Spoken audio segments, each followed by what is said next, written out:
Hi friends, നമ്മളിന്നൊരു red റൈസാണ് തയ്യാറാക്കാൻ പോകുന്നത്. വളരെ ഈസി ആയിട്ട് തയ്യാറാക്കാൻ പറ്റുന്ന ഒരു റൈസാണ്.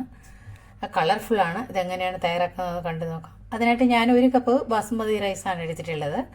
അത് നമുക്ക് നന്നായിട്ടൊന്ന് വാഷ് ചെയ്തിട്ട് വെള്ളം നന്നായിട്ട് ചൂടായി വന്നിട്ടുണ്ട്. നമുക്കതിലേക്കിട്ട് ഒന്ന് വേവിച്ചെടുക്കാം. ഇത് പെട്ടെന്ന് വെന്ത് കിട്ടുന്ന റൈസാണ്. ബാസുമതി റൈസ് ആയതുകൊണ്ട് 2-3 മിനിറ്റ് കൊണ്ട് തന്നെ നമുക്കിത് വെന്ത് കിട്ടും. അപ്പോൾ ഇത് പെട്ടെന്ന് വെന്ത് പോകാതെ ശ്രദ്ധിക്കണം. അതിന് ഇപ്പോൾ ഒന്ന് തിളച്ച് വന്നപ്പോൾ നമ്മളിതിലേക്ക് ഉപ്പിട്ട് കൊടുത്തിട്ടുണ്ട്. ഇപ്പോൾ ഇത് വെന്ത് വന്നിട്ടുണ്ട്. നമുക്ക് ഇത്രയും വെന്ത് കിട്ടിയാൽ മതി. ഇനിയിപ്പോൾ നമുക്കിതൊരു സ്ട്രെയിനറിലേക്ക് ഒഴിച്ചു കൊടുത്തിട്ട് നമുക്കിതങ്ങ് വെള്ളം മാറ്റിയെടുക്കാം. ഇനി ഇത് വെന്തിട്ടുണ്ടോ എന്ന് അറിയാൻ വേണ്ടി ഒരു റൈസ് എടുത്തിട്ട് ഒന്ന് പ്രസ് ചെയ്ത് നോക്കിയാൽ മതി. വെന്തിട്ടുണ്ടോ എന്ന് മനസ്സിലാവും. പിന്നെ ഈ റൈസിന് പകരം നിങ്ങളുടെ കയ്യിലുള്ള ഏത് റൈസാണോ അതുകൊണ്ട് നമുക്ക് ഇത് തയ്യാറാക്കാവുന്നതാണ്. ഇത് ഞാനൊന്ന് പ്രസ് ചെയ്ത് നോക്കുന്നുണ്ട്. ഇപ്പോൾ ഇത് നന്നായിട്ട് വെന്ത് വന്നിട്ടുണ്ട്. ഞാനിപ്പോൾ ഇതങ്ങ് മാറ്റുകയാണ്. നമുക്ക് ഇനി സ്റ്റൗവിലേക്ക് ഒരു കടായി വെച്ച് കൊടുത്തിട്ട് അതിലേക്ക് 2 ടേബിൾ സ്പൂൺ ബട്ടർ ഇട്ട് കൊടുക്കാം. ബട്ടറിന് പകരം നെയ്യ് ഉപയോഗിക്കാം. ഇപ്പം ബട്ടർ ഒന്ന് മെൽറ്റായി വന്നിട്ടുണ്ട്. മെൽറ്റായി വരുമ്പോൾ നമുക്കിതിലേക്ക് ഒരു ടേബിൾ സ്പൂൺ ഉഴുന്ന് പരിപ്പാണ് ഇട്ട് കൊടുക്കുന്നത്. അത് ഇട്ട് കൊടുത്തിട്ട് ഒന്ന് സോട്ട് ചെയ്തെടുക്കാം. ഒന്ന് റോസ്റ്റ് ചെയ്തെടുക്കാം. അപ്പോൾ ഇത് നന്നായിട്ടൊന്ന് റോസ്റ്റായി വരുമ്പോൾ നമുക്കിതിലേക്ക് 1 ടേബിൾ സ്പൂൺ ചണ ഡാലാണ് നമ്മുടെ കടലപ്പരിപ്പ്, റോസ്റ്റഡ് കടലപ്പരിപ്പ് ഇട്ട് കൊടുത്തിട്ട് ഒന്ന് ഇളക്കി കൊടുക്കാം. അതിലേക്ക് പീനട്ടാണ് ഇട്ട് കൊടുത്തത്. 1 ടേബിൾ സ്പൂണാണ്. ഇതും റോസ്റ്റഡ് ആണ്. അതും ഒന്ന് ഇളക്കി കൊടുത്തതിന് ശേഷം 1 ടേബിൾ സ്പൂൺ നട്ട്സ് ഇട്ട് കൊടുക്കുന്നുണ്ട്. അത് രണ്ടായിട്ട് ഒന്ന് പിളർന്നിട്ടാണ് ഇട്ട് കൊടുത്തിട്ടുള്ളത്. ഇനി ഇതിലേക്ക് നമുക്ക് 1 ടേബിൾ സ്പൂൺ ജീരകമാണ് ഇട്ട് കൊടുക്കുന്നത്. ജീരകം ഇട്ട് കൊടുത്തിട്ട് ഒന്ന് റോസ്റ്റ് ചെയ്തെടുക്കാം. നല്ലൊരു ഫ്ലേവർ കിട്ടുന്നതിന് വേണ്ടിയിട്ടാണ്.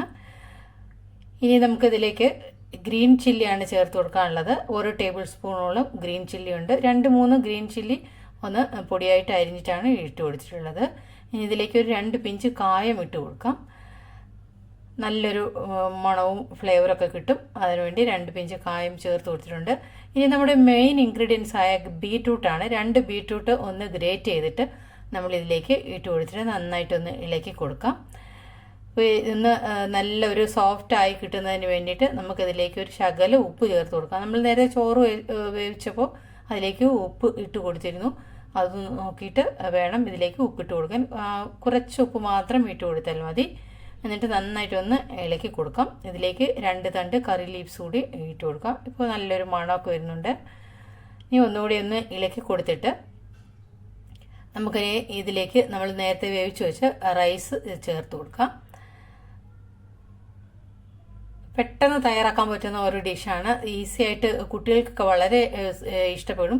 ലഞ്ച് ബോക്സിലൊക്കെ കൊടുത്തു വിടാനും ഓഫീസിലൊക്കെ പോകുന്നവർക്ക് പെട്ടെന്ന് തയ്യാറാക്കി കൊണ്ടുപോകാൻ പറ്റിയൊരു നല്ലൊരു ഡിഷാണ്. ഇപ്പോൾ നമുക്ക് ചോറ് ചേർത്ത് കൊടുത്തിട്ട് ഒന്ന് മിക്സാക്കി കൊടുക്കാം. അപ്പോൾ നല്ല കളറൊക്കെ ആയി വരുന്നുണ്ട്. എന്നിട്ട് നമുക്കതൊന്ന് അടച്ചു വയ്ക്കാം. 1 മിനിറ്റ് 1-2 മിനിറ്റ് നേരത്തേക്ക് ഒന്ന് അടച്ചു വെച്ചാൽ മതി. ഇപ്പോൾ ഞാനിതൊന്നുകൂടി തുറക്കുന്നുണ്ട്. ഇനി നമുക്കിതിലേക്ക് കുറച്ച് കൊറിയൻഡർ ലീഫ് ടേസ്റ്റിന് വേണ്ടി ഇട്ട് കൊടുക്കാം. എന്നിട്ട് ഒന്ന് മിക്സ് ചെയ്ത് കൊടുക്കാം. എന്നിട്ട് നമുക്ക് ഇതിലേക്ക് ഒരു 1/2 കപ്പ് ഗ്രേറ്റഡ് കോക്കനട്ടാണ്.